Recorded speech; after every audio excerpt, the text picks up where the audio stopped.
வள்ளியம்மாள் ஆரம்பிக்கலாம். Valliammal ஆரம்பிக்கலாங்கம்மா. அடியாருக்குள்ள mic of பண்ணிக்கங்க. தென்னாடுடைய சிவனே போற்றி, எந்நாட்டவர்க்கும் இறைவா போற்றி. திருச்சிற்றம்பலம். போற்றுதலுக்கும் பாராட்டுதலுக்கும் உரிய வேலுண்டு வினையிலே குழுமத்தை சார்ந்த அத்தனை அடியார்களின் பொன்னார் திருவடிகளை வணங்கி அனைவரையும் வருக வருக என்று இருகரம் கூப்பி அன்போடு வரவேற்கின்றேன்.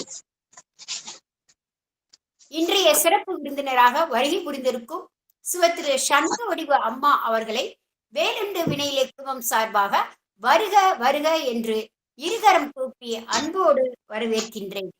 முதலாவதாக விநாயகர் துதி பாட அடியார் அவர்களை அன்போடு அளிக்கின்றேன். சாந்தி அம்மா வாருங்க. திருச்சிற்றம்பலம். தென்னாடுடைய சிவனே போற்றி, எந்நாட்டவர்க்கும் இறைவா போற்றி. வெற்றிவேல் முருகனுக்கு அரோகரா. திருச்சிற்றம்பலம்.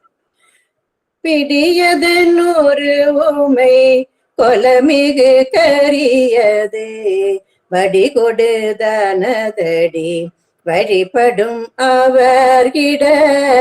பிடியது 100 ஊமை கொலமிகு கரியது வடிகொடு தனதடி வழிபடும் அவர்கிட. கடிகணபதி வர அருளினன் மீது கோடை. கடிகணபதி வர அருளினன் மீது கோடை. வடிவினர் பயில் வழிவல முறையே.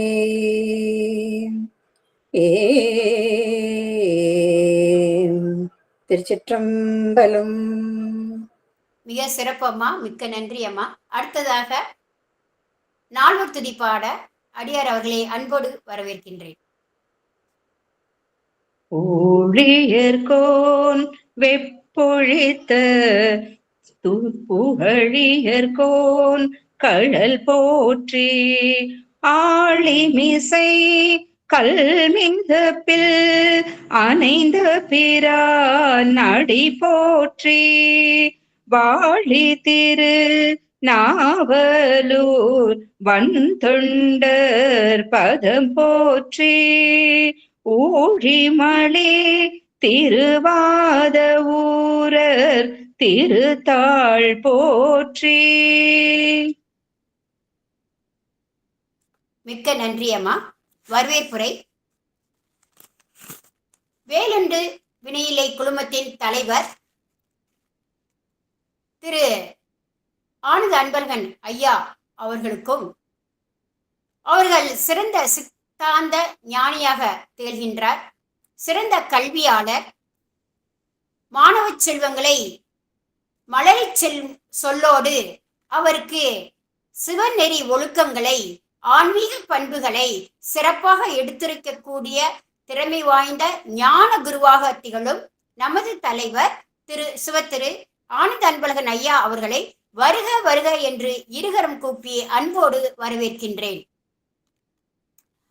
சிறந்த ஊடகவியலாளர், சிறந்த இசைஞானி, பாடலாசிரியர், நாள்தோறும் முருகப்பெருமானை நமது இல்லத்திற்கு அனுப்பி வைக்கும் சிவத்திரு ஸ்ரீராம் காஷ்யப் ஐயா அவர்களை வேலுண்டு வினையிலை குழுமம் சார்பாக வருக வருக என்று இருகரம் கூப்பி அன்போடு வரவேற்கின்றேன். வேலுண்டு வினையிலை குழுமத்தின் மாபெரும் ஒருங்கிணைப்பாளர், அடியார்களோடு அடியார்களாக வழி நடத்துபவர், சிறந்த பின்னோட்ட சொற்பொழிவாளர் சிவத்திரு பிரேம சம்பந்தம் அம்மா அவர்களை வருக வருக என்று வேலுண்டு வினையிலை குழுமம் சார்பாக அன்போடு வரவேற்கின்றேன். முருகன் என்றாலே முத்துக்குமரன் ஐயாதான். எண்ணற்ற முருகன் கோவிலுக்கு நம்மை வழிநடத்தி செல்பவர் சிவத்திரு முத்துக்குமரன் ஐயா அவர்களை வேலுண்டு வினையிலை குழுமம் சார்பாக அன்போடு வருக வருக என்று இருகரம் கூப்பி வரவேற்கின்றேன். நமது சிறப்பு விருந்தினர் சிவத்திரு சண்முக வடிவு அவர்கள் கோயம்புத்தூரில் வசித்து வருகின்றார். இவர் இயற்பியல் இளங்கலை பட்டத்தை அவினாஷலிங்கம் கல்லூரியில் படித்து பெற்றவர். MA முதுகலை பட்டத்தை BSc கலை அறிவியல் கல்லூரியில் படித்தவர். MPhil PhD படிப்பை PSG கலை அறிவியல் கல்லூரியில் படித்து பட்டம் பெற்றவர். ஸ்லட் டிப்ளமா கோர்ஸ் படிப்பை பாரதியார் பல்கலைக்கழகத்தில் படித்தவர். எம்ஃபில் திருமந்திரத்தில் மருந்து கூறுகள் என்ற தலைப்பில் ஆய்வறிக்கை சமர்ப்பித்து அதில் பட்டம் பெற்ற மாபெரும் ஆய்வறிஞர் நமது சிறப்பு விருந்தினர் அவர்கள். எண்ணற்ற மாணவர்களை செதுக்கிய சிற்பி, ஆசிரியப் பணி அறப்பணி, அதற்கே அர்ப்பணி என்ற வாக்கிற்கு எடுத்துக்காட்டாக திகழ்ந்தவர் நமது சிறப்பு விருந்தினர். இவர் இளங்கலை பேராசிரியராக கோவை CBM கல்லூரியிலும், ஸ்ரீ கிருஷ்ணம்மாள் பெண்கள் கலை கல்லூரியிலும், ஸ்ரீ ராமகிருஷ்ணா கலை கல்லூரியிலும் பணியாற்றி இருக்கின்றார். முதுகலை ஆசிரியராக திருப்பூரில் உள்ள LRG பெண்கள் கலை கல்லூரியிலும், கோவை அரசு கலை கல்லூரியிலும் பணியாற்றி உள்ளார். PG, MPhil, PhD படிக்கும் கல்லூரி மாணவ செல்வங்களுக்கு யோகா மற்றும் சைவ சித்தாந்தம் கற்றுக் கொடுக்கும் மாபெரும் பேராசிரியராக, சைவ சித்தாந்த ஞானியாக திகழ்பவர் நமது சிறப்பு விருந்தினர். அம்மா அவர்கள் முருகா என்னும் நாமம் என்ற தலைப்பில் அற்புதமாக சொற்பொழிவாற்ற வேலண்டு வினையிலே குழுமம் சார்பாக வருக வருக என்று இருகரம் கூப்பி அன்போடு வரவேற்கின்றேன். வெற்றிவேல் முருகனுக்கு அரோகரா, வீரவேல் முருகனுக்கு அரோகரா, கந்தவேல் முருகனுக்கு அரோகரா, கடம்பவன முருகனுக்கு அரோகரா, சக்திவேல் முருகனுக்கு அரோகரா.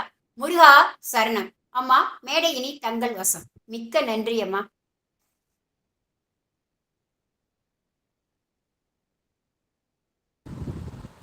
திருவடி வணக்கம் அம்மா. திருவடி வணக்கம்மா.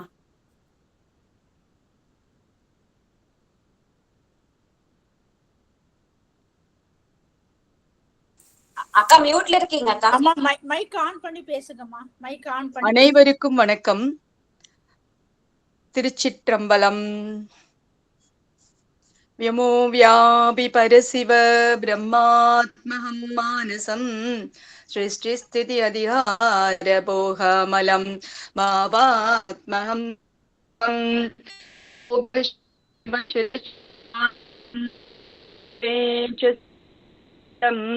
வந்தே சுந்தர பரசிவகுடிலம் சித்தேஸ்வரம் சாஸ்வதம். வந்தே சுந்தர பரசிவகுடிலம் சித்தேஸ்வரம் சாஸ்வதம். வந்தே சுந்தர பரசிவகுடிலம் சித்தேஸ்வரம் சாஸ்வதம். திருச்சிற்றம்பலம்.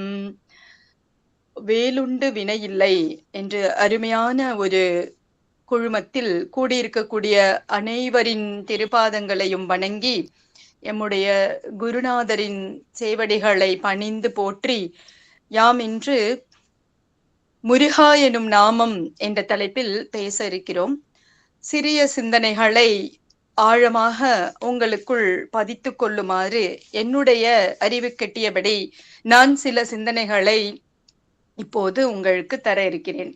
அதாவது முருகா, முருகு, முருகன் என்று மூன்று விதமாக நாம் சொல்லலாம். அதாவது முருகன் என்ற சொல்லுக்கு அழகு, இளமை, தெய்வத்தன்மை, ஞான மனம், மகிழ்ச்சி, இனிமை என்று 6 பொருள்கள் உண்டு. இந்த 6 பொருள்களிலே முருகன், முருகு அப்படிங்கிறது முன்னாடி பார்த்தீங்கன்னா, அதாவது முருகு கல் இணைய நாற்றம் முருக வேள் விழ வனப்பாம் அப்படின்னு நிகண்டு அப்படின்னு அதாவது ஒரு அகராதி டிக்ஷனரி இருக்கு இல்லைங்களா, அதுல கொடுத்திருக்காங்க. அப்போ இந்த வானில் மண்ணில் மனைவி மக்களில் நில புலன்களில் பொன் பொருள்களில் நாம என்ன பண்றோம்னா நிறைய ஆசைப்படுறோம். இப்படி இருக்கலாம், அப்படி இருக்கலாம், இதை பண்ணலாம், அதை பண்ணலாம் அப்படின்னு நிறைய ஆசைப்படுகிறோம். ஆனா இந்த ஆசைப்படும் போது அந்த ஆசைக்கேற்ப என்ன பண்றோம் அப்படின்னா நம்முடைய மனமானது அதில் பற்று கொள்கிறது. புறப்பற்று. இந்த பற்று கொள்ளும் போது புறப்பற்று அற என்ன ஆகணும் அப்படின்னா இந்த முருகா முருகா முருகான்கிற நாமத்தை சொல்லுதல் வேண்டும். நாமம்னா என்ன? நாமம்னா இப்போ ஒரு பொருள் இருக்குன்னு வச்சுக்கோங்களேன், ஒரு பேர் இருக்குன்னு வச்சுக்கோங்களேன். இப்ப யாரோ ஒருத்தவங்களை நம்ம கூப்பிடணும்னா இங்க வா அங்க போ அப்படின்னு சொல்ல முடியாது. அவங்களுக்கான ஒரு பேரை சொல்லி சுட்டி காட்டி கூப்பிடும் போதுதான் ஓகே இவங்க அப்படின்னு நமக்கு தெரியும். அப்போ ஒருத்தருங்களுக்கும் ஒரு பேரு, ஒரு பொருளுக்கு ஒன்றை சுட்டி காட்டுவதற்காக நாமம் அப்படின்னு வச்சிருக்காங்க. இங்க முருகா எனும் நாமம். இப்போ நிறைய பேர் நம்ம இந்த கூகுள்லயே பாத்தீங்கன்னா இந்த மூ அப்படிங்கிறதுக்கு முகுந்தன், ரூ அப்படிங்கிறதுக்கு ருத்ரன், கா அப்படிங்கிறதுக்கு பிரம்மா, இப்படியான நிறைய 3 மும்மூர்த்திகளையும் உள்ளடக்கியதுதான் முருகன் அப்படிங்கிற நாமத்துக்கான ஒரு விளக்கமா சொல்றாங்க. ஆனா இன்னும் ஒரு படி மேல போய் ஒரு அழகான ஒரு விளக்கம் நாங்கள் எங்கள் குருவிடம் கற்ற ஒரு விளக்கம் பாருங்க. இந்த முருகா முருகு முருகன் அப்படிங்கிறதுக்கு முருகா அப்படின்னா ரொம்ப அழகா ஏன் நாமம் அப்படின்னு வைக்காம நாமங்கள் வெளிக்கு துணை, அதாவது அந்த வரிகளே வருது பாருங்க, முருகா எனும் நாமங்கள் அப்படின்னு வருது. முருகான்னு ஒரு பேருக்கு ஒரு ஒருமையில தான் வரணும், நாமம் அப்படின்னு தான் வரணும். அப்படி இல்லாம நாமங்கள் அப்படின்னு பன்மையில சொல்லியிருக்கிறாரு. எக்கச்சக்கமான ஆராய்ச்சிகள் பண்ணி நிறைய பேர் நிறைய சொல்லியிருக்காங்க. ஆனா எங்களிடத்துல அமைந்த ஒரு பொருள் என்ன அப்படின்னு பாத்தீங்கன்னா முருகன் முருகா அப்படிங்கிற நாமம் பாருங்க எப்படி வந்தது. ரொம்ப அழகா சரவண பொய்கையில் நீராடிய கார்த்திகை பெண்களுக்கு 6 குழந்தைகளாக அறிமுகனாக இறைவன் முருகப்பெருமான் தோன்றுகிறார், உதிக்கிறார் அப்படிதான் சொல்லியிருக்கு. கந்தர் அலங்காரத்தில் நம்முடைய கந்த புராணத்தில் உதித்தான் முருகன் ஆங்கோர் முருகன் உதித்தனன் அப்படின்னு தான் வருது. அப்போ முருகன் உதிக்கும் பொழுது அந்த 6 முருகத்தை உடைய முருகப்பெருமான் 6 பேர் கையிலையும் இருக்கிறாரு. எப்படி? முருகன் அழகான ஒரு குழந்தை வடிவத்தில் இருக்கிறாரு. அப்படி இருக்கும்போது பார்வதி அம்மை முளை உண்டு பால் உண்டு 6 முகத்தையும் ஒரு முகமாக எடுக்கிறாங்க. அப்போ எல்லாம் கந்தன் என பேர் புனைந்து எல்லாத்தையும் 6 பேரையும் இணைத்து அறிமுகப் பெருமானை ஒருமுகமாக காட்டும் பொழுது முருகன் அப்படிங்கிற அந்த 6 முகங்களை உடைய 6 பேர் ஒருத்தரா மாறுறாங்க முருகன் அப்படின்னு. அப்ப நாமம் என்ன ஆகுது? நாமங்கள் அப்படின்னு மாறுது. சரி, இப்ப நாம என்ன பண்றோம்? இந்த முருகா முருகன் முருகு அப்படின்னு சொல்லும் போது நமக்குள்ள என்ன நிகழ்கிறது, நாம் எப்படியான நிகழ்வுகளுக்கு உட்படுத்தப்படுகிறோம் அப்படிங்கறத நாம இப்ப பார்க்க போறோம். அதாவது இந்த முருகா முருகா முருகான்னு சொல்லும் போது நாமம் சொல்லி பழகு அப்படின்னு பெரியவங்க சொல்றாங்க, குரு சொல்றாரு. இப்ப நாம திருப்ப திருப்ப திருப்ப நாமத்தை சொல்லும் பொழுது, இப்ப முருகா முருகா முருகான்னு சொல்லும் பொழுது நமக்குள்ள என்ன நடக்கிறது அப்படின்னு இப்ப பாக்குறோம். முருகா முருகான்னு சொல்லும் போது ஒருத்தவங்களும் திரும்ப திரும்ப சொல்லும் பொழுது நாமம் எப்படி பெயர் அப்படிங்கிற நிலையிலிருந்து மாறி, அதாவது இப்போ ஒரு உருவம் இருக்குன்னு வச்சுக்கோங்களேன், 6 முகம் இருக்கு, சண்முகர்னு வச்சிருக்காங்க, 6 முகன் வச்சிருக்காங்க, கந்தன் வச்சிருக்காங்க, கடம்பன் வச்சிருக்காங்க, அதுக்கப்புறமா கார்த்திகேயன், நிறைய, அதாவது எக்கச்சக்கமான ஒரு 1000 பேர் இருக்கு முருகனுக்கு.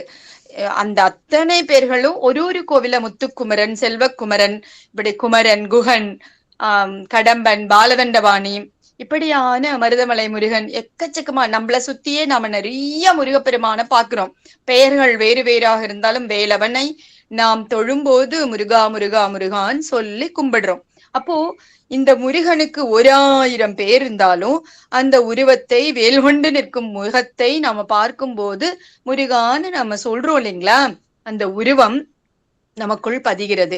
அப்ப பதியும் போது நம்முடைய நாக்கு, நம்முடைய மனம், நம்முடைய சிந்தை முருகா அப்படின்னு சொல்லுதுன்னு வச்சுக்கலாம். இப்ப உருவத்தை பார்க்கும்போது நம்முடைய மனம், நம்முடைய கண், நம்முடைய எண்ணம் எல்லாமே முருகா முருகா முருகான்னு சொல்லும் போது என்ன ஆகுது?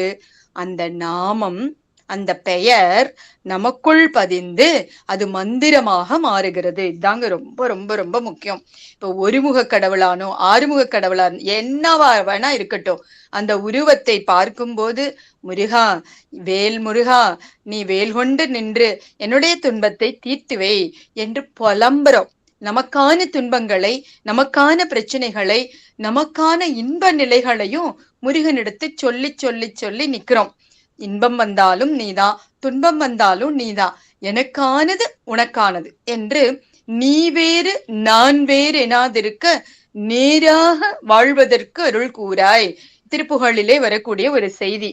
இப்போ எல்லாம் சரிங்க, நான் சொல்றேன், நான் நினைக்கிறேன், நான் பாடுறேன், எல்லாம் சரி. ஆனா எனக்கு துன்பம் வரும்போது நான் ஓஞ்சு போயிடுறேன். முருகா முருகான்னு சொன்னாலும் அந்த துன்பத்தை அனுபவிக்கிறோம் இல்லைங்களா? அனுபவிக்கும் போது எனக்கு ஒரு வெறுப்பு வந்துருது, வாழ்க்கையின் மேல் விரக்தி வந்துருது. அப்ப நான் என்ன செய்யறது? இதுக்கும் பதில் இருக்கிறது. அதாவது இந்த முருகப்பெருமானின் நாமங்களை சொல்ல சொல்ல சொல்ல சும்மா இரு சொல்லற அருணகிரிநாத பெருமான் ரொம்ப அழகா ஒரு பாடல்களிலும் தன்னுடைய திருப்புகள்லயே பாத்தீங்கன்னா, தனக்கு எப்பெல்லாம் விரக்தி வருதோ வெறுப்பு வருதோ, முருகா போதும் இந்த வாழ்க்கை, நான் மேல இருந்து குதிச்சு முடிஞ்சிடறேன் அப்படின்னு மேல ஏறி போய் எங்க அண்ணாமலையில திருவண்ணாமலையில் மேலேறி குதித்து தன் உயிரை விட நினைத்தார். இப்ப முருகப்பெருமான் என்ன பண்றாரு? உடனே அவரை கீழே விழாத வண்ணம் காத்து குரு உபதேசமாக அவருக்கு மொழிந்தார். யாருக்கு? அருணகிரிநாத பெருமானுக்கு. அப்போ என்னை இழந்த நலம், அவருடைய எல்லாமே மாறுது. தந்தைக்கு முன்னம் தனிஞான வாளென்று சாதித்தானே கந்த சுவாமியாக நின்று முருகப்பெருமான் என்ன பண்றாரு? அவருக்கு மொழிந்திலன், தன்னுடைய ஆறுமுகத்தையும் ஒருமுகமாக நின்று அவருக்கு சுவாமி மலையில எப்படி உபதேசம் செய்தாரோ அப்படி முருகப்பெருமான் ரொம்ப அழகா அருணகிரிநாதருக்கு தன்னுடைய ஒரு உபதேச மந்திரத்தை கூறுகிறார். அப்போ மனமானது அதை பிடிச்சுக்கும். எப்படி நம்முடைய மனம் எப்பவுமே துன்பம் வரும்போது அதுல அப்படியே ஆழ்ந்து போய் இந்த வினை எப்படா நீங்கு, இந்த பிணி எப்படா நீங்கு, நான் இந்த துன்பத்திலிருந்து எப்போ தப்பிப்பேன் அப்படின்னு மனசு ஏங்கி நிற்கும். மனமே கோயிலாக கொண்ட இறைவன் எப்பவுமே என்ன பண்ணுவான்? நாம அன்பில் ஆழும்போது வந்து நீ அன்பில் ஆழ்வாய். யாரு? திருப்புகழ்ல அருணகிரிநாதர் பாடுவது. இப்ப இந்த மனம் எப்ப பார்த்தாலும் ஒரு குரங்கு மாதிரிங்க, என்ன பண்ணும்? தாவி தாவி தாவி போயிட்டே இருக்கும். அப்ப மனம் தாவி தாவி போகும்போது அந்த மனதினை பிடிச்சு நிறுத்துறதுங்கிறது இந்த முருகா எனும் நாமம். அப்ப நாம சொல்ல சொல்ல சொல்லதான். ஏன் சொல்லணும்? நிறைய குழந்தைங்க கேட்பாங்க, எதுக்கு அப்படி சொல்லணும்? நீங்க பதில் சொல்லுங்க. ஏன் சொல்லாட்டி முருகன் வந்து நமக்கு அருள் பாலிக்க மாட்டாரா அப்படின்னு குழந்தைங்க கேக்குறாங்க. கண்டிப்பா நாம சொன்னாலும் சொல்லாட்டியும் முருகன் அருள் உண்டு. ஆனா சொல்லும் போது நம்முடைய எண்ணம், சிந்தனை, சொல், செயல், மனம் எல்லாமே இறைவன் பாலே நிற்கும். மனம் என்ன பண்ணும் அப்படின்னா அவன் பாலையே நிற்கும். இந்த கேடுகட்ட மனக்கு கெடுவாய் மனனே, உனக்கு நல்ல கதி ஒன்று சொல்றேன். என்ன சொல்ற? நீ ஆசைப்பட்டு ஆசைப்பட்டு வீணா போகாம தவநெறியில் மேற்கொண்டு இந்த அவநெறி செல்லாம வீணே கெட்டடியாம கரவாதிடுவாய் அப்படின்னு சொல்றாரு. அப்போ இப்படி சொல்லும் போது முருகப்பெருமானுடைய அருளை பெறுவதற்கு உய்யும் வழி அப்படின்னு சொல்லி சொல்லி சொல்ல சொல்ல இறப்பவர்க்கு யாரெல்லாம் இறந்து நிக்கிறாங்களோ அவங்களுக்கெல்லாம் முருகன் என்ன பண்றாரு? நெனஞ்சு நெனஞ்சு நிக்கிறவங்களுக்கு நேரில் வேலும் மயிலுமாய் நின்று துணை செய்கிறான். கூடவே நிக்கிறான், மொழிக்கு துணை. அப்படியே ரொம்ப அழகா சொல்றாரு அருணகிரிநாத பெருமான். அதாவது ஒரு பாடல்களுமே மிக கந்தர் அலங்காரமாகட்டும், கந்தர் அனுபூதி ஆகட்டும், அனுபூதி எல்லாம் அப்படியே அனுபவிச்சு பாடிய பாடல்கள். இப்போ நமக்கு என்ன ஒவ்வொரு உயிருக்கும் பிரச்சனை அப்படின்னா, இந்த பிறவி வந்துருச்சு, இந்த பிறவியில நம்ம என்ன வாங்கிட்டு வந்திருக்கோம்னு தெரியாது, என்ன அனுபவிக்கிறோமும் தெரியாது, நமக்கு எவ்வளவு பிறவிகள் பிறக்க போவும் தெரியாது. ஆனா வாழும் காலத்து எல்லாமே நாம நெஜோன்னு வாழ்ந்துட்டு இருக்கோம். அப்படி வாழும்போது வரக்கூடிய இன்ப துன்பங்களை இந்த உயிர் என்ன பண்ணுது? அனுபவிக்குது. அப்ப தான் அனுபவிக்கிறோங்கிற உணர்வே இல்லாம அனுபவிக்குது. அப்போ இந்த வினை என்ன பண்ணும்? அந்த வினைக்கேற்ப இந்த உயிரை கொண்டு போயிட்டே இருக்கும். அப்ப போகும்போது இந்த கர்மாவை, இந்த வினையை அதை அனுபவித்து அனுபவித்து கழிக்கும் போது இந்த உயிருக்கு ஒரு பக்குவம் வரணுங்க. ரொம்ப முக்கியம். இந்த பக்குவம் வரலைன்னு வச்சுக்கோங்களேன், நாம என்ன பாடுபட்டு எவ்வளவு சம்பாதிச்சு என்ன ஒரு கோடீஸ்வர நிலையில நாம இருந்தாலும் அதற்கான பக்குவம் வரலைன்னா இந்த உயிர் மீண்டும் மீண்டும் பிறப்பும் இறப்புமாகவே நிற்கும். அப்ப நாம என்ன பண்ணோம்? மீண்டும் பிறந்து இறந்து மீண்டும் பிறந்து இறந்துன்னு அந்த சுழற்சியிலேயே நிற்போம். அதனால அந்த சுழற்சிக்கு உட்படாம தப்பிக்கணும்னா, இந்த வினையிலிருந்து நீங்கணும்னா, பிறவிக்கு வராம இருக்கணும்னா நாம இந்த முருகா முருகா முருகாங்கிற நாமத்தை சொல்லணும். சரி, நாமத்தை சொல்ல சொல்ல இந்த உயிர் என்ன ஆகும் அப்படின்னா அதனோடு கலந்து கலந்து கலந்து கலந்து அதுவே மந்திரமாக ஒளி உடம்பாக மாறி நிற்கும். இதுதாங்க ஞான நிலைக்கு வித்திடுவது. அதாவது இந்த உயிர்கள்லாம் மெய்ப்பொருளோடு கலந்து ஆனந்த நிலைக்கு வரணும் இல்லைங்களா? அப்படி வருவதற்கு இந்த உயிர்களுக்கு ரொம்ப அழகா இந்த மந்திரமாக இந்த முருகன் நாமம் இருக்கும். அப்படி அருணகிரிநாதர் சொன்னதுதான் இந்த பாடல்களிலே வெளிப்பட்டதுதான். நீலச்சிகண்டியில் ஏறும் பிரான் எந்த நேரத்திலும் கோலக்குருத்தியுடன் வருவான். இது கந்தர் அலங்கார பாடல். சரிங்களா? அப்போ எப்ப வேணா வருவான். எப்படி வருவான்? கோலக்குருத்தியுடன் வந்து நிற்பான். அப்ப நம்ம சொல்ல வேண்டியது சொல்லி வைப்போம். அப்ப எப்ப வேணாலும் எந்த நேரத்துல வேணாலும் நீலச்சிகண்டியில் ஏறி எம்பெருமானாகிய முருகப்பெருமான் கோலக்குருத்தியுடன் வந்து நிற்பான். வேலும் மயிலுமாய் நம் முன்னே நிற்பான். அப்ப அதுக்கு நாம தயாரா இருக்கணும் இல்லைங்களா? அப்ப தயாரா இருக்கிறதுக்கு என்ன செய்யணும்? என்ன செய்யணும்னா முருகனை சொல்லி சொல்லி நிக்கணும். மெய்ப்பொருள் பேசியவா மெய்ப்பொருளுக்கு அடியேன் மெய்ப்பொருள் ஈகுவையே. முருகன் உபதேசிக்கும் போது, இந்த மெய்ப்பொருளை உபதேசிக்கும் போது, அந்த தெய்வ திருவுடைய முருகப்பெருமானே உபதேசிக்கும் போது அருணகிரிநாதருடைய நிலையை நினைச்சு பாருங்க. எப்பேற்பட்ட ஒரு பேரின்ப நிலையில அவர் இருந்திருப்பாரு. செம்மான் மகளை திருடும் திருடனாகி அந்த முருகன் எப்படி இருந்திருப்பாரோ அதை அப்படியே இவர் அனுபவிச்சிருக்கிறாரு. யாரு அனுபவிச்சிருக்கிறாரு? அருணகிரிநாத பெருமான் அனுபவிச்சிருக்கிறாரு. நான் இனிமே பிறவன் இரவன் எதுவுமே நான் பிறக்க மாட்டேன், செத்து போக மாட்டேன். ஏன்னா இந்த ஆனந்த பெருநிலையை நான் அதிலேயே கலந்து நிற்பதனால, அதோடையே நிற்பதனால இந்த வினைபோகம் என்னை எதுவும் செய்யாது. ஏன்னா முருகன் எனக்கு மெய்ப்பொருளை ஊட்டி தந்துள்ளான். அந்த மெய்ப்பொருளோடையே நான் கலந்து நிக்கிறேன். இதுதாங்க ரொம்ப ரொம்ப ரொம்ப ரொம்ப மிகப்பெரிய ஒரு பேரின்ப நிலை. இந்த நிலை வரணும்னா நாம என்ன செய்யணும்? நாம பெருசா போய் அப்படியே ஒரு பட்டிமன்றம் நடத்தி அல்லது வேற எங்கேயாவது போய் உட்கார்ந்து இல்லவே இல்லைங்க. நம்ம வீட்டுக்குள்ள இருக்கக்கூடிய முருகன் முன்னாடி நின்னு பேசலாம், பூஜை பண்ணலாம், அதோட கலந்து நிக்கலாம். இல்ல கண்ணை மூடி ஒரு நிமிஷம் நினைக்கலாம் முதல்ல. சரி, இத பிடிக்கல, நான் முடியாது அப்படின்னா பக்கத்துல நம்ம ஊர்ல இருக்கிற எந்த முருகன் கோயில் இருக்குதோ அந்த கோயிலுக்கு போய் அந்த இறைவனை நாம் உள் நிறுத்த முயற்சிக்கலாம். 2. 3வது, எங்க இருக்கிறோமோ அங்க நம்முடைய மனதுக்குள் நாம் நம்முடைய இறைவனாகிய முருகப்பெருமானையே நினைச்சுக்கிட்டே இருந்தாலே போதுமானது. சும்மா இருக்க சுகம் உதயமாகுமே இம்மாய யோகம் இனி யான் பெறவேன். ரொம்ப அழகா சொல்றாங்கங்க. சும்மா இரு சொல் அற. இது ரொம்ப ரொம்ப முக்கியமான. நீ சும்மா உக்காந்து கண்ணை மூடி உனக்குள்ள இறைவனை முருகனை சொல்லி சொல்லி நின்றாலே உனக்குள்ளேயே முருகன் வந்தே தீருவான் அப்படின்னு. அப்போ நம்முடைய விருப்பத்தின்படி நாம் பேசக்கூடிய பேச்சு, சொல், செயல் இன்னைக்கு வருமா, நாளைக்கு வருமா, எப்ப வருவாரு, வருமா வரமாட்டாரா, மாயையற்று வெளிக்குள் வெளி நடந்து சும்மா இருக்கும் சுகம். யாரு சொன்னதுன்னா திரு அருட்பிரகாச வள்ளலாகிய ராமலிங்க பெருமான் சொன்னது. அப்போ விழிப்பு நிலையில நாம மௌனமா இருக்கிறது அப்படின்னா இந்த நாக்கு அசைச்சு பேசாம இருக்கிறது அப்படின்னு நினைக்கிறோம்.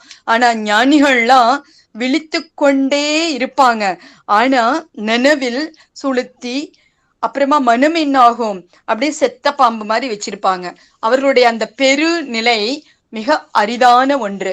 அந்த நிலையில முருகன் உபதேசம் அருளியதுதான் சும்மா இரு சொல் அற அப்படின்னு சொன்னது. அப்ப சொல் அற அப்படின்னா இந்த உடம்ப கடத்தி பேச்ச நிறுத்தி தூங்காம தூங்கி அவனோடு கலந்திருக்கக்கூடிய ஒரு நிலை. இது ஓங்காரத்து உள் ஒளிக்கு உள்ளே நிற்கக்கூடிய ஒரு பெரு நிலை. அப்போ தூங்காமல் தூங்கி சுகம் காண்பது எப்போது? இந்த வரிகளை சொன்னது எக்காலம் அப்படின்னு சொன்னது பாத்தீங்களா, பத்திரகிரியார். அவர் ஒரு சித்தர். இப்படியாக முருகனை அவரவர்களுடைய கோணத்திலே கண்டு ஆனந்தத்தில் நிற்கக்கூடிய ஒரு பெருநிலை நமக்கு எப்ப கிடைக்கும்?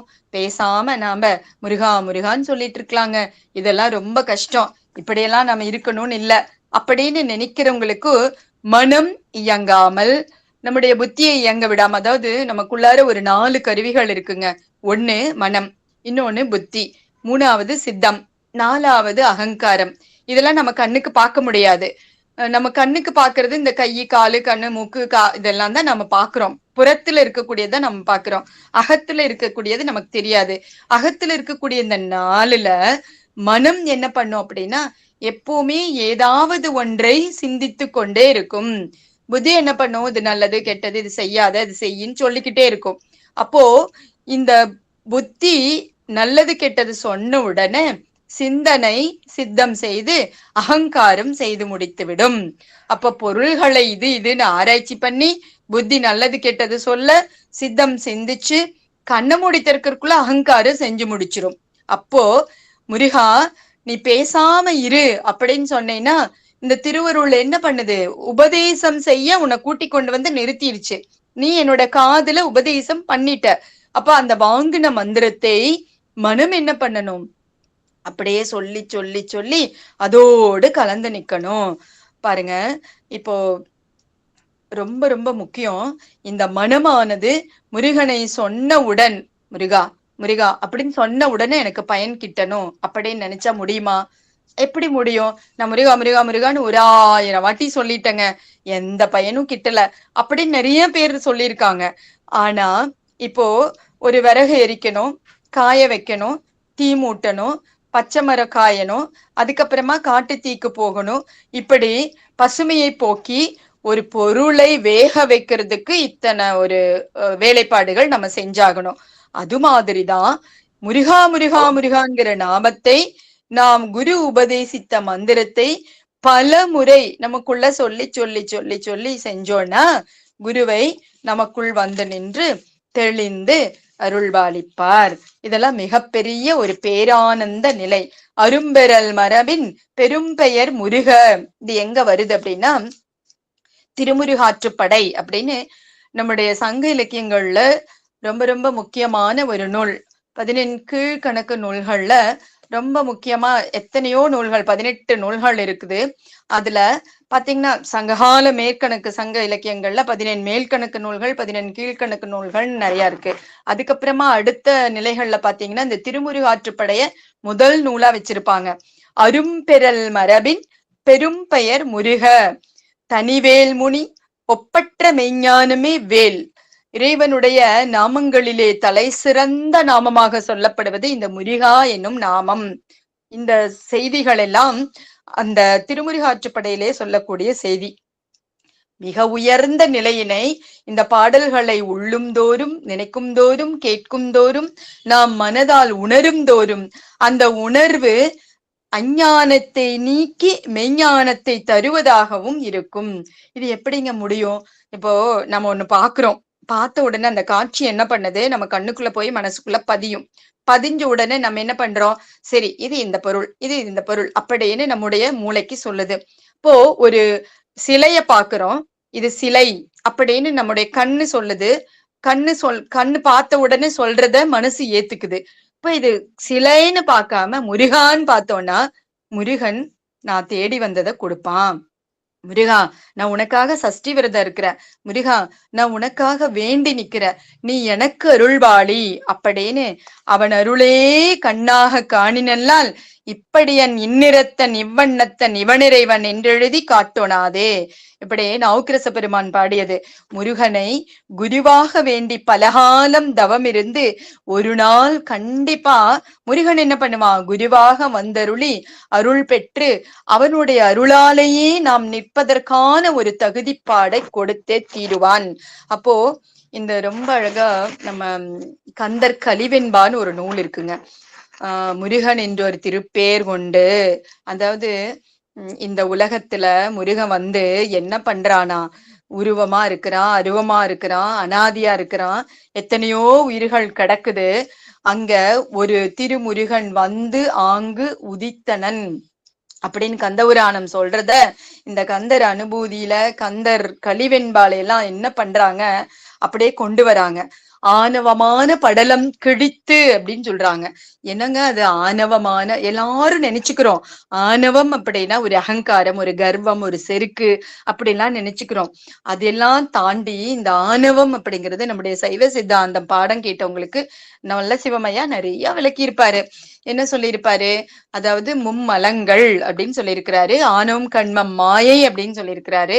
அப்போ நாம வகுப்பு கேட்கும் போதே நமக்கு ஓரளவு புரிஞ்சிருக்கும். இப்ப ஆணவம் என்பது ஒரு ஒரு பாசமா நமக்குள்ள உயிருக்குள்ள எப்போ இருக்கோ அப்பிருந்தே கலந்து நிற்கக்கூடிய ஒன்று. அதை நம்ம யாரும் போக்க செய்ய முடியாது, அது நம்ம உயிரோடேதான் இருக்கும் அப்படின்னு கேட்டிருப்போம். அப்ப எப்பதான் இந்த ஆணவமான படலம் கிழியும் அப்படின்னு பாத்தீங்கன்னா, இந்த முருகனுடைய நாமத்தை சொல்ல சொல்ல இந்த அருவத்திருமேனியை கொண்டு நாம் வழிபாடு செய்யும் பொழுது, இதாங்க ரொம்ப முக்கியம். எதுக்காக பூஜை வழிபாடு எல்லாம் நம்ம செய்யணும்? கந்தர் அனுபூதியில நெஞ்சக்கனகல்லு நெகிழ்ந்து உருக அப்படின்னு சொல்றாங்க. நெஞ்சம் உருகுவதற்கு முருகனுடைய திருநாமங்களை சொல்லி சொல்லி சொல்லி சொல்லி நிக்கணும். வாயான்னு சொன்னா எப்படிங்க நெஞ்சுருகும்? இந்த சின்ன குழந்தைங்கிட்ட பேசும்போது, பாப்பா சொல்லுங்களேன், முருகா முருகா முருகான், சரி சொல்றேன் அப்படின்னு அதுக்கு சொல்லு. சொன்னா நெஞ்சு எப்படி உருகும்? இந்த நாக்கு தானே சொல்லுது, வாய் சொன்னா நெஞ்சு எப்படி உருகும்? கேள்வி. அப்போ கேட்டா, இப்போ தோட்டத்துல நம்ம ஒரு தோட்டம் வச்சிருக்கோம்னு வைங்களேன், தென்னை மரம் இருக்கு, வாழை மரம் இருக்கு. அங்க காய்க்கின்ற அந்த வாழை குலையெல்லாம் இருக்கு இல்லைங்களா, அதைய என்ன பண்ணுவாங்க, வெட்டி வெட்டி வெட்டி கொண்டு வந்து போட்டுருவாங்க. போட்ட உடனே கொண்டு போய் கடையில போட்டு இல்ல சந்தையில போட்டு வித்துருவாங்களா அப்படின்னா, காயாவே கொண்டு போய் ஒரு தாறு தான் விற்பாங்க, அத்தனை தாரையும் கொண்டு போய் விற்க மாட்டாங்க. பழுக்க வச்சு வித்தா அந்த பழத்துக்கு விலை ஜாஸ்தி, அதிகம். அதுக்கு என்ன பண்ணுவாங்க, புகை மூட்டி பழுக்க வைப்பாங்க, ஊதி பழுக்க வைப்பாங்க, இல்ல அந்த ஒரு கடாப்பு மாதிரி வச்சிருப்பாங்க, அதுக்குள்ள போட்டு மூடி வச்சு பழுக்க வைப்பாங்க. இப்படி மண் மூட்டம், புகை மூட்டம், அதுக்கப்புறமா அந்த ஊதி பழுக்கிறதுன்னு சொல்லி அந்த புசு புசுன்னு ஊதி அப்புறமா மூடி வச்சு பழுக்க வச்சு சாக்கோட கட்டி வச்சு அதுக்கப்புறம் கொண்டு போய் போடுவாங்க. இப்படி ஒரு வாழைப்பழத்தார பழுக்க வைக்கிறதுக்கு 3 முறைகளை பின்பற்றி இருந்தார்கள் நம்முடைய முன்னோர்கள். அந்த வண்ணமே நாம் பேசும் பேச்சு இருக்கு இல்லைங்களா, சொல்லு, அது உடம்பினால் செய்யும் செயல், மனதினால் செய்யக்கூடிய அந்த மனதுக்குள்ளார நினைக்கிறோம் இல்லைங்களா, இது இது இது இப்படி இப்படி பண்ணலாம், அப்படி இப்படி பண்ணலாம், இங்க போலாம் அங்க போலாம், அதை பார்க்கலாம் இதை இப்படி வந்துகிட்டே இருக்கு இல்லைங்களா அந்த சிந்தனை எண்ணம். இது இப்படி நாமம் நாமம் நாமம் நாமம்னு முருகா முருகா முருகான்னு சொல்ல சொல்ல அந்த உருவத்தோடு இது கலந்து நிற்குங்களாம். அப்படி இரண்டரை கலக்கும் போது 2 ஒன்றாகி நிற்கும். இந்த உயிரானது அந்த உருவத்தோடு, ஒளி உருவத்தோடு அப்படியே அந்த இப்ப போட்டோவோ அல்லது சிலையோ அல்லது ஒரு பொம்மையோ என்னவோ நீங்க நினைச்சிட்டு வச்சிருக்கீங்க இல்லையா, அதோடு இது கலக்கும். சாட்சாத் அந்த உருவமே இதுவாக மாறும். இப்படி திருநாமங்கள் சொல்ல சொல்ல திருநாமங்களின் பிரதிகள் இறைவனுக்குரியதாகவே மாறும். உருவங்கள் நிழற்படங்கள் எல்லாம் மூல நாமங்களாக அந்த திருநாமங்களை சொல்ல சொல்ல மந்திரங்களாக மாறி எந்த காலத்திலும் எப்போதும் இதுக்குள்ளேயே இருக்க இருக்க இருக்க வரும். சரிங்களா? இப்படி வரும்போது இந்த முருகன் நம்ம எப்படி வச்சிருப்பான், இளமையோடு அழகோடு தெய்வத்தன்மையோடு இந்த உடலையும் மனதையும் வச்சிருப்பானா. அப்போ முருகன் எப்படி குமரனாக அழகனாக முருகனாக குகனாக நிற்கிறானோ அதே மாதிரி நம்மையும் வச்சிருப்பான். ஏன்னா நம்முடைய மனம், நம்முடைய சொல், நம்முடைய சிந்தனை எல்லாமே அந்த முருகப்பெருமானுடைய தோற்றத்திலேயே பதிஞ்சிருக்கு. அப்போ இந்த குமரனாகிய இளமையாகிய இருக்கக்கூடிய அழகனாகிய முருகனை நம்முடைய இதய குகையில் வைக்கும் பொழுது அவனுடைய நாமத்தை சொல்லி சொல்லி சொல்லி நாம் எப்படி இருக்கிறோம், அவனுடைய நாமமாகவே மாறி நிற்கிறோம். முருகா என்று சொல்லி குமரா என மொழிந்து குஹா என்று உருகினால் என்ன ஆகும்? நம்முடைய மனம் அந்த அனுபூதி நிலையான உணர்வு நிலைக்கு உந்தி தள்ளும். இந்த உணர்வுங்கிறது என்ன அப்படின்னு பாத்தீங்கன்னா, உயிரோடு ஒட்டி இருக்கக்கூடிய ஒரு அனுபவம்ங்க. இதுதான் சுவ அனுபூதி, சிவ அனுபூதின்னு எல்லாம் சொல்லுவாங்க. இது பெரியவங்க சொன்ன வாக்கு. இது நமக்கு கிடைக்கணும்னா நாம என்ன செய்யணும்? நல்லா சாப்பிட்டு நல்லா அப்படியே ஜாலியா என்னென்ன பிடிக்குதோ அப்படியெல்லாம் இருந்துட்டு படுத்து தூங்கிட்டு அப்புறமா எந்திரிச்சு என்ன வேணா பேசி எப்படி வேணா வாழ்ந்து இல்லைங்க. அப்படி அல்ல. இந்த உணர்வு உயிரோடு ஒட்டிய அனுபூதி நிலை. அப்போ மனதுல ஒரு பகுதி இருக்கு இல்லையா, அறிவு. அந்த அறிவுக்கு நம்ம சொல்லிட்டே இருக்கணும், ஏ அறிவே, கொஞ்சமாவது இந்த உணர்வு நிலைக்கு, இந்த உயிரோடு ஒட்டிய அனுபூதி நிலைக்கு நீ போ அப்படின்னு சொல்லணும். சொல்றதுக்கு இந்த முருகா எனும் நாமம் தான் உறுதுணையா இருக்குமா. இந்த மெய்ஞான உணர்வை தருவதுதான் இந்த முருகா எனும் நாமம். ரொம்ப அழகான ஒரு வார்த்தை சொல்லுவாங்க, யாம் ஓதிய கல்வியும் எம் அறிவும். நான் பேசுறேன் இல்லைங்களா, நான் படிச்சேன் இல்லைங்க, இவ்வளவு நேரம் நீ அது படிச்ச இது படிச்ச, அங்க வேலைக்கு போனேன் இங்க வேலைக்கு போனேன், இந்த பட்டம் பெற்றாங்க, இந்த விருது வாங்கினாங்க, இன்னும் எக்கச்சக்கமா இருக்குதுங்க. எழுதி எழுதி எழுதி படிச்சு படிச்சு படிச்சு அது 1000 கட்டுரைகள் எல்லாம் இருக்கட்டும். இந்த அறிவு நான் படிச்சது அப்படின்னு சொல்றது எல்லாம் எங்க வந்துச்சு? முருகன் கொடுத்ததுங்க. இந்த அறிவு விளக்கம் இருக்குது இல்லைங்களா, இதெல்லாம் யாம் ஓதிய கல்வியும் என்னுடைய அறிவும் என்னுடைய வேலவன் தந்தது. எனக்கு இல்ல, இது நம்மளுக்கு இல்ல. அப்போ குருநாதனாக இருந்து முருகப்பெருமான் கொடுத்தது. எப்படி? என்னை நன்றாக இறைவன் படைத்தனன் தன்னை நன்றாக தமிழ் செய்யுமாறே. திருமந்திரத்துல வரக்கூடிய வரிகள். இந்த பூ உலகத்துல மனிதன் என்ன பண்றான் அப்படின்னா, அவன் பாட்டுக்கு நடந்து போறான், அவனுடைய வேலைகளை செய்யறான், அவனுக்கு பிடிச்சது எல்லாம் செஞ்சிட்டு இருக்கிறான். இப்ப முருகன் நமக்கு என்ன பண்றான்? கல்விய கொடுக்கிறான். எதுக்கு? மெய்ஞான உணர்வை பெறுவதற்கு. அப்போ இந்த மெய்ஞான உணர்வை பெறுவதற்கு தான் இந்த கல்வி. யாம் ஓதிய கல்வியும் எம் அறிவும் வேலவன் தந்ததுன்னு நினைக்கணும். நினைக்கிறதுக்கு அந்த அறிவு விளக்கம் அவன் கொடுக்கணும்.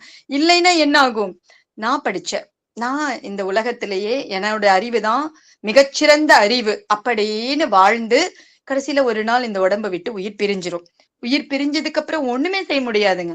காலன் வந்து இந்த ஓலமிட்டு எல்லாம் காலன் வந்து ஒரே நிமிஷத்துல இந்த ஃபியூஸ் போன பல்ப் மாதிரி இந்த உடம்புல இருந்து உசுர் எடுத்துட்டு போயிடுவான். 4 பேர் கூடி நின்று அப்படியே ஆளு ஆளுன்னு அழுவாங்க. அதுக்கப்புறம் என்ன பண்ணுவாங்க? சூரையங்காட்டிடை கொண்டு சுட்டிட்டு திரும்பி வீட்டுக்கு வந்து நீரில் மூழ்கி நினைப்பொழிந்தார்களே. அவ்வளவுதான், முடிஞ்சுதுங்க. வீட்டுக்கு வந்து அழகா குளிச்சுட்டு அதோட முடிஞ்சது. ஆனா நாம் அப்படி இல்லை. நமக்கானது என்ன? நாம் இந்த முருகநாமத்தை, ஞானவேலின் திறத்தை குறியை குறியாது குறித்து அறியும் சுவ அனுபூதியை நாம கொஞ்சமாவது நமக்குள்ள வைக்கணும். அதாவது அறிவு அப்படிங்கிறதுக்கு 2 விளக்கம் தராங்க. பாச ஞானம், பசு ஞானம் அப்படின்னு 2 தராங்க. இந்த தியான பொருளாகிய முருகப்பெருமானை மௌன நிலையில எப்படி அனுபவிக்கிறது அப்படிங்கிறதுக்கு 2 நிலைகளை தராங்க. பாச ஞானத்தையும் பசு ஞானத்தையும் நானே அனுபவிக்க முடியுமா அப்படின்னா, இந்த மனதாலோ அறிவாலோ எல்லாம் அனுபவிக்க முடியாது. இந்த அறியாமை கொஞ்சம் கொஞ்சமா ஆணவமானது ஒடுங்க ஒடுங்க அறியாமை நீங்க நீங்க நீங்க தான் இறைவனுடைய அந்த மேலான நிலைகளை, மெய்ஞான அறிவினை இந்த உயிர் பெற முடியும். அப்போ அதுக்கு என்ன பண்ணணும்? இந்த மௌன நிலையில இந்த உயிர் நிற்க பழகுதல் வேண்டும். அதுக்கு என்ன பண்ணணும்? முருகப்பெருமானுடைய அந்த நாமத்தை எப்படி அருணகிரிநாதர் நாவை நீட்டச் சொல்லி தன் வேளால் எழுதி நீ திருப்புகழ் பாடுன்னு பணித்தவுடன் முத்தை தருது பத்தி திருநகை அப்படின்னு பாடினாரோ, அது மாதிரி நாம பாட முடியாது. ஆனா பாடியதை நாம பாட முடியும். அருணகிரிநாதர் பாடியதை நாம தினம் சொல்லாட்டி பரவாயில்ல, வாரத்துல வெள்ளிக்கிழமை ஒரு நாளாவது உட்கார்ந்து அந்த பாடல்களை பாடலாம். நமக்கு என்ன பாட்டு பிடிக்குதோ அதை பாடலாம். இப்ப சுடுகாட்டுல கொண்டு போய் எரிச்சு போட்டு அதுக்கப்புறமா எந்திரிச்சு உட்கார்ந்து, அதாவது சாகும்போது சங்கரான்னு சொன்னையேப்பா அப்படின்னு சொல்லாம, எப்போதெல்லாம் நம்மால் முடியுதோ அப்போதைக்கு இப்போதே சொல்லி வைத்தேன் அப்படின்னு சொல்லி திருப்புகழை கற்க கேட்க நாள்தோறும் பாட அச்சிக்க நாம பண்ணதான் நம்முடைய அறிவு நிலையில் மெய்ஞான நிலைக்கு இந்த திருநாமமானது கொண்டு செலுத்தும்.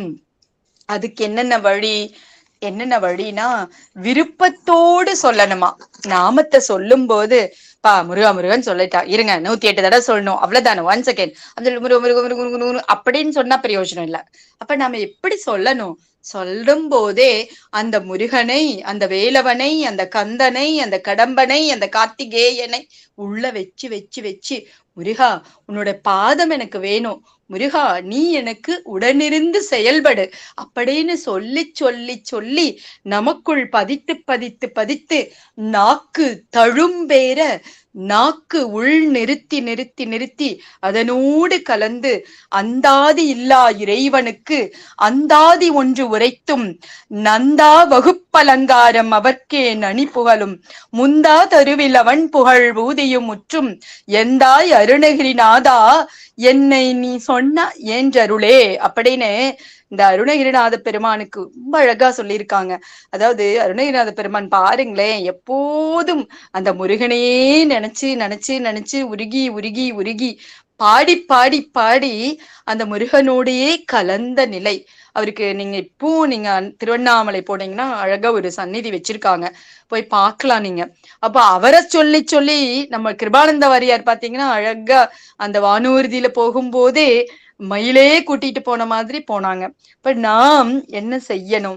இந்த அற்புதங்களை எல்லாம் கேட்டு திருப்புகழ், கந்தரந்தாதி, கந்தர் அனுபூதி, கந்தர் அலங்காரம் எக்கச்சக்கமா இருக்குங்க. வேல் விருத்தம், மயில் விருத்தம், திருவெழு கூற்றிருக்கை, சேவல் விருத்தம், இப்படி எக்கச்சக்கமான நூல்கள் முருகனுடைய புகழையும் பெருமையையும் சிறப்பையும் சொல்லி சொல்லி சொல்லி நிக்குது. எப்படி சூரபத்மனை எப்படி வேளால் துண்டித்து நிறுத்தினாரோ முருகன், நம்முடைய வினைகளையும் நாம் அவனை சொல்ல சொல்ல சொல்ல வேளால் வேலுண்டு உனக்கு வினை இல்லை அப்படின்னு உங்க குரூப் பேரே அதுதான் வச்சிருக்கீங்க. பெருமானுடைய அந்த வேல் நம்முடைய வினைகளெல்லாம் நீக்கி நிறுத்தும் அப்படிங்கிறது உண்மை. அப்ப அந்த வேல் இருக்கு, நம்மளுடைய வினை இல்லை அப்படிங்கறத நாம ரொம்ப அழகா உங்களுடைய ஆணி அச்சாரமா பதிச்சு வச்சிருக்கீங்க. இப்போ ஒவ்வொருத்தரும் அதை ஆழமா பதிக்கணும். நமக்கு வேல் உறுதுணையா நிற்கும். அந்த வேலுடைய அத்தனை ஆற்றலும் நமக்குள்ளே இருக்கு. நாம் செய்யக்கூடிய செயல்களுக்கு உறுதுணையாக முருகன் வருவான். நமக்கு வேல் கூடவே இருக்கு. ஒரு திருமுருகன் அங்கு உதித்து நிற்பது நமக்கு அவதாரம் செய்து நம்முடன் இருப்பதற்காக என்று ஒவ்வொரு நிமிடமும் முருகனை நினைத்து நினைத்து அதனோடையே நின்றால் என்ன ஆகும்? அந்த சக்திகள்லாம் நம்மோடையே ஒடுங்கி முந்து போல் ஒன்றாகி கூடி அந்தமில்லாதோர் மூவிரு வடிவம் ஒன்றாகி கந்தனாகி நின்று முருகப்பெருமான் நமக்குள் எல்லா தெய்வத்தன்மையும் தருவான் என்ற நம்பிக்கையை நாம் வைத்துக் கொள்ளுதல் வேண்டும். சரிங்க, இந்த முருகு அப்படிங்கிற கூட சேர்த்ததுனாலதான் முருகன் அப்படிங்கிறது தான் நேர் பொருள். சரிங்களா? அப்போ முருகு அப்படின்னா 2 பொருள் சொல்லலாம். முருகுங்கிறதுக்கு அழகுன்னு நான் தொடக்கத்திலே சொன்னேன். இன்னொன்னு நம்ம பேச்சு வழக்குல சொல்லுவாங்க, அந்த கைத்தெடுத்து முறுக்குப்பா அப்படின்னு சொல்லுவோம் இல்லைங்களா? அப்ப அந்த முறுக்குதல் அப்படிங்கும் போது ஒரு வலிமை, ஒரு வலிவை மிகுதிப்படுத்துதல் அப்படின்னு ஒரு பொருள். அப்புறம் இன்னொரு பொருள் இருக்கு, ஊக்கம் அல்லது முனைந்து நிற்றல் அப்படின்னு ஒரு பொருள் இருக்கு. இந்த முருகு அப்படின்னா என்னென்ன பொருள் பாருங்களேன். அதாவது ஒரு அழகுன்னு ஒரு பொருள், இளமைன்னு ஒரு பொருள், அதுக்கப்புறமா வலிமை அப்படின்னு ஒரு பொருள், முறுக்குதல் அப்படிங்கிறதுனால வலிமை அப்படின்னு பொருள், அப்புறம் முனைந்து நிற்றல். எந்த ஒரு செயல் செய்யும் போதும் நாம முனைஞ்சு நிக்கணும். அது கண்டிப்பா வெற்றி பெற்றே தீரணும். யார் தடுத்தாலும் நம்ம நிக்க கூடாது என்று அந்த முனைந்து நிற்றல். இப்படியாக இந்த முருக என்று சொல்லில் முனைந்து நின்றால் அந்த சக்திகள் கூடி வருமா? எந்த சக்திகள்? சக்தியாக நின்றிருக்கக்கூடிய இச்சா சக்தி, கிரியாசக்தி, ஞான சக்தி, இந்த 3 சக்திகளும் நம்முடைய நிற்குமா? இதுதாங்க அந்த முருகனுடைய நாம சிறப்புனே சொல்லலாம். முருகன், குமரன், குகன் அப்படின்னு எடுத்துக்கிட்டோம்னா முருகன் என்பது அழகு, இளமை, மனம் அப்படின்னு நாம கொண்டு போலாம். அதுக்கப்புறமா பாத்தீங்கன்னா இந்த நாமங்களை சொல்லுவதற்குன்னு ஒரு முறை வச்சிருக்காங்க. என்னன்னா அனுபவ உணர்வோடு கலந்து சொல்வது. எப்படி?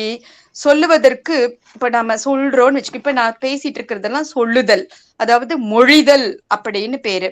இந்த மொழிதல் அப்படிங்கிறதுக்கு கோபம் வந்து கத்தும் போது நம்ம என்னன்னு சொல்றோம், அதுக்கு கலறுதல், கலறல் அப்படின்னு பேரு.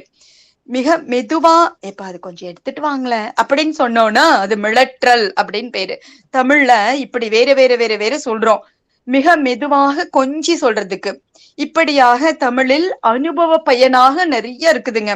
மொழிதல், கூறுதல், ஓதுதல், சொல்லுதல், பகர்தல், இப்படி எக்கச்சக்கமா இருக்குது.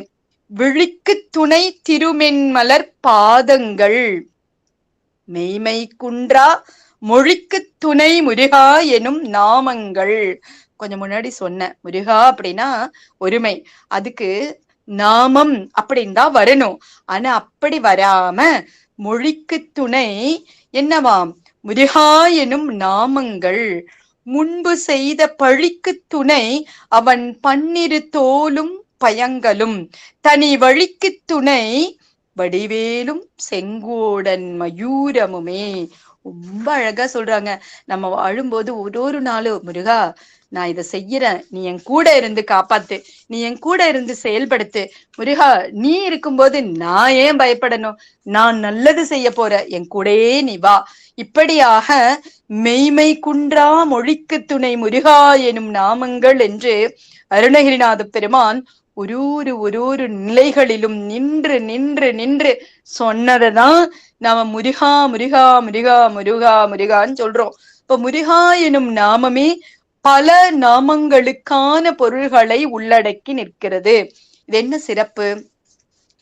நெஞ்சில் ஒருகால் நினைக்கில் ஒருகாலும் தோன்றா, அந்த அப்படியே ஒரு நிமிஷம் டக்குன்னு நினைச்சுட்டோன்னா ஓதுவார் முன் நம்ம முன்னாடி வந்து நிப்பாரா. முருகா முருகா முருகான்னு சொன்னா, பேசினா, கூறினால், மொழிந்தால் என்ன ஆவானா? இதுல என்ன பியூட்டினா, அதுல பாருங்க, சொல்றது வேற, ஓதுவது வேற, கூறுவது வேற, பகர்தல் வேற, சரிங்களா? காதலாகி கசிந்து கண்ணீர் மல்கி ஓதுவார் தமை நன்னெறி குறிப்பது. ஓதுதல் அப்படிங்கிறது வேற, மொழிதல் அப்படிங்கிறது வேற, சொல்லுதல் அப்படிங்கிறது வேற. அப்போ வகுப்புல பாடம் நடத்துதல் அப்படின்னு சொல்லுவாங்க. ஆனா அங்க பாத்தீங்கன்னா ஒரு ஆசிரியர் நின்று பேசிட்டு சொல்லிட்டு தான் இருக்கிற மாதிரி இருக்கும் நமக்கு. ஆனா அந்த பேசுதல், சொல்லுதல், மொழிதல், பகர்தல், கூறுதல் எல்லாமே வேற வேற வேற வேற வேற வேற யான நிலைகள். அப்போ இங்க உணர்வில் கலந்து கசிவதுதான் நாம் நாமத்தை மொழிந்து நிற்பது. அப்ப முருகா முருகா முருகான்னு சாதாரணமா நாம சொல்லல, முருகா முருகான்னு என மொழிந்து நிற்கிறோம். அப்படி மொழிந்து நிற்கும் போது எப்படி சிந்தை மகிழ சிவபுராணம் தன்னை அப்படின்னு சொல்லியிருக்கிறாரோ, அது மாதிரி நம்முடைய சிந்தை முழுவதும் மகிழ்ந்து மகிழ்ந்து மகிழ்ந்து முருகனோடு கலந்த பேரின்ப பேராற்றலோடு நிற்கின்ற நிலைக்கு இந்த உயிர் போகுங்களாம். பாருங்களேன், சாதாரணமா நாம முருகான்னு சொல்றதுக்கு இப்பேற்பட்ட நிலை கிடைக்குது. ஏறுமையில் ஏறி விளையாடு முகம் ஒன்று அப்படின்னு நம்ம சொல்றோம் இல்லைங்களா? அந்த அறுமுக பெருமானுடைய அந்த ஒரு முகத்தை சொல்றாங்க. இது விந்துவை குறிக்கும்னு சொல்றாங்க. ஈசருடன் ஞான மொழி பேசும் முகம் ஒன்றுன்னு சொல்றாங்க, அது நாதத்தை குறிக்கும்னு சொல்லுவாங்க. கூறுமடியார்கள் வினை தீர்த்த முகம் ஒன்றுன்னு சொல்றாங்க, அது நம்ம கூட கலந்தே நிற்கலைங்களா உயிரோடு, அந்த மலத்தை குறிக்கும்னு சொல்லுவாங்க. குஞ்சுருவ வேல் வாங்கி நின்ற முகம் ஒன்று அப்படின்னு சொன்னா சக்தியை குறிக்கும். மாறுபடு சூரரை வதைத்த முகம் ஒன்று அப்படின்னா இங்கதாங்க இறைவனை சொல்வது. வள்ளியை மனம் புணர வந்த முகம் ஒன்று, இது ஓம்ங்கிற பிரணவ மந்திரத்தை சொல்லுவது. இப்படியாக முருகப்பெருமானை உணர்ந்து அவனுடைய அருளை நாம் மனதில் அப்படியே கலந்து கலந்து கலந்து சொல்ல சொல்ல சொல்ல முருகனுடைய அந்த இயற்கையான பிரபஞ்சத்தோடு கலந்த பேராற்றல் நமக்குள்ள வந்தே தீரும். முந்து தமிழ் மாலையை நமக்கு கொடுத்த அருணகிரிநாத பெருமான் இததாங்க சொல்லிட்டே இருக்கிறாரு. அதாவது நாம் ஒரு பாடலிலுமே ஒரு வரிகளிலுமே நமக்குள் பதிந்து அந்த உபதேச மந்திரமாக இந்த சொற்கள் மாறி நிற்கும். முருகா எனவோர் தரமோதடியார் முடிமேல் இணைதாள் அருள்வோனே, திருப்புகளில் வரக்கூடிய ஒரு நிலை. முருகக்கடவுள் குறிஞ்சி நிலக்கடவுள் அப்படின்னு சொல்லுவாங்க. ஜெபமாலை தந்த சத்குருநாதனாக திருவாவி நன்குடி பெருமாளாக நிற்கின்ற பெருமான் முருகன் குருநாதனாக எழுந்தருளி செய்த உபதேசங்கள் அருணகிரிநாதருடைய வாக்குல எக்கச்சக்கமா வருதுங்க. கண்டிப்பா நாமும் சொல்ல சொல்ல குருவாய் வருவாய் அருள்வாய் குகனாக நிற்பான். குருநாதனாக அவசியம் வந்தே தீருவார். யாரு? நம்முடைய முருகப்பெருமான் என்று சொல்லி முருகப்பெருமானின் அருளிப்பாடுகளை இன்னும் நிறைய இருக்கு. நேரம் கருதி இந்த நிலையோடு யாம் நிறைவு செய்கிறோம். மீண்டும் எமக்கு ஒரு வாய்ப்பு கிடைத்தால் இன்னும் நிறைய செய்திகளை உங்களுடன் பகிர்கிறோம் என்று சொல்லி, இதுவரை நீங்கள் அனைவரும் என்னுடைய சாதாரணமான ஒரு சிந்தனையை, முருகப்பெருமானின் அருளிப்பாட்டினை சிந்தை மொழி மெய்களால் ஒன்றித்து நின்று செவியே அதாவது அழகா பெருமானை சொல்லும் போது 5 பேரறிவும் கண்களே கொள்ள அப்படிங்கிற மாதிரி இப்ப காதுகளே கேட்கன்னு கேட்டீங்க. உங்கள் அனைவருக்கும் என்னுடைய அன்பார்ந்த நன்றி என்று சொல்லி நிறைவு செய்கிறோம். நன்றி.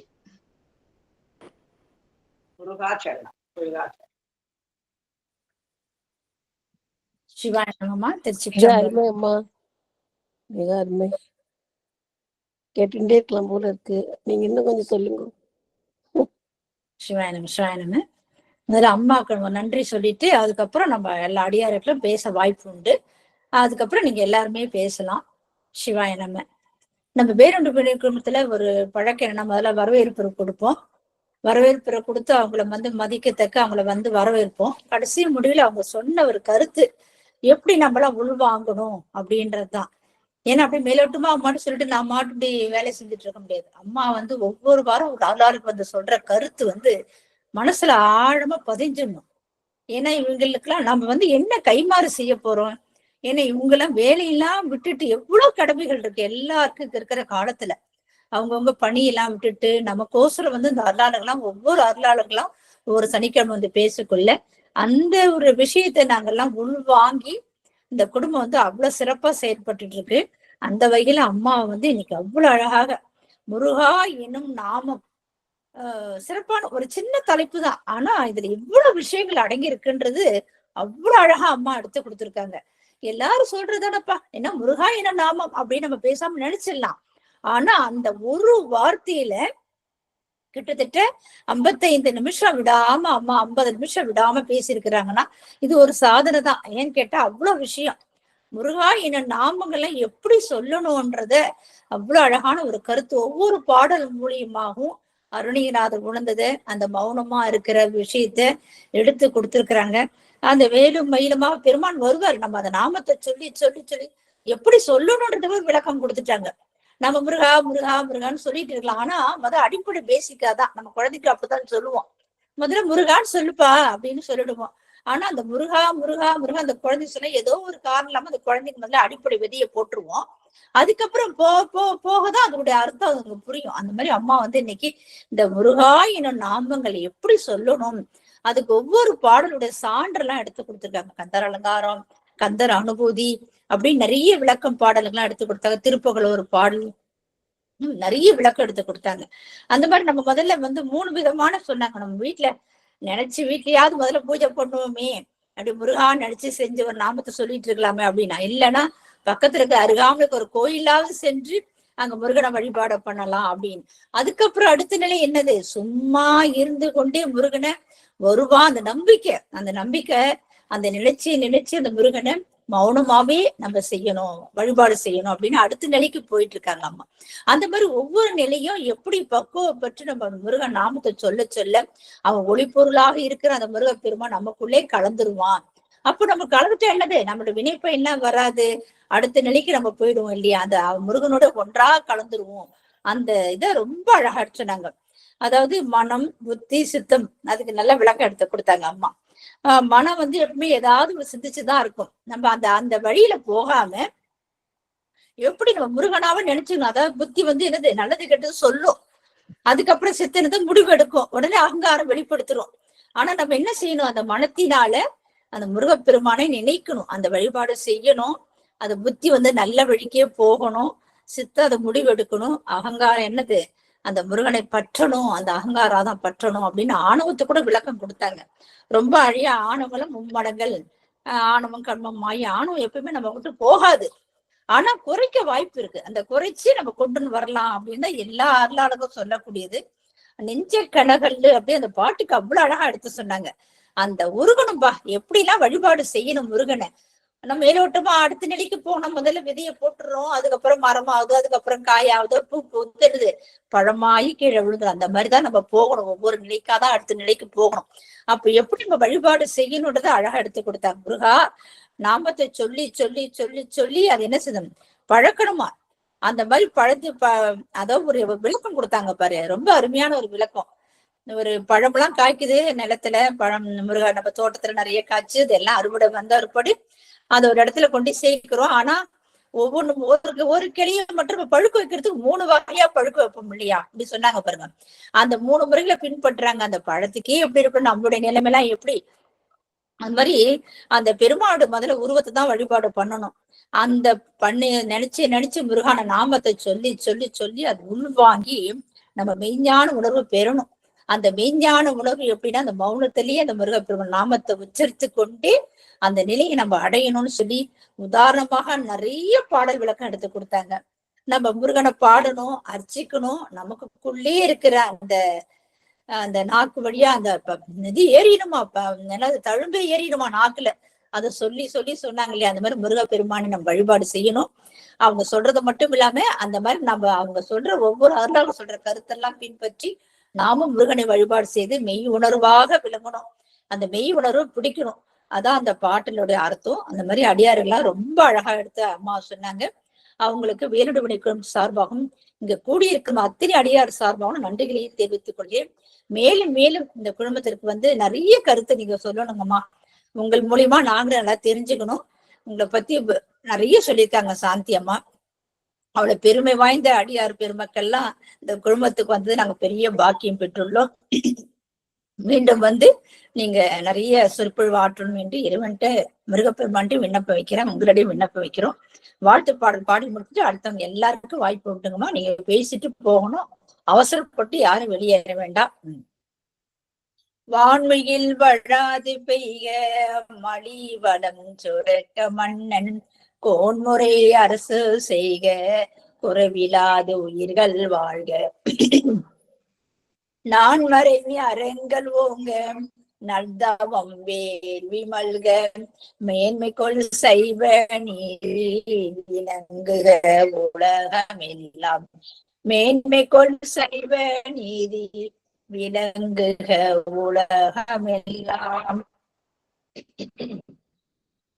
ஆறிரு தடந்தோல் வாழ்க அருமுகம் வாழ்க வேற்பையும் கூறுசை தனிவேல் வாழ்க குக்குடம் வாழ்க செவ்வேல் ஏரிய மங்கையில் வாழ்க ஞானி தன்னணங்கு வாழ்க மாயிலா வள்ளி வாழ்க வாழ்க சீரடியார் எல்லாம். மாறிலா வள்ளி வாழ்க வாழ்க சீரடியார் எல்லாம்.